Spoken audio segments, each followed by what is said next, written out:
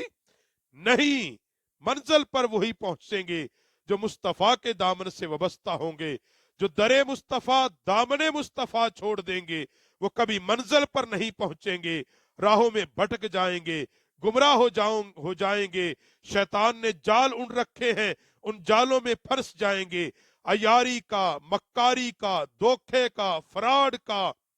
یہ سارے جالوں میں پھنس جائیں گے۔ ان سب سے نکلنا ہے تو فرمایا پھر کیا ہے کہ مصطفیٰ علیہ السلام کے مقام و مرتبے کو جان جاؤ اور حضور علیہ السلام کے دامن سے وابستہ ہو جاؤ۔ جس طرح حضور پر جب پہلی وحی اتری، نبی علیہ السلام نے اس امت کو اپنے راہ راست پہ لانے کے لیے کام نہیں چھوڑا، تم بھی مصطفیٰ کا دامن نہ چھوڑو۔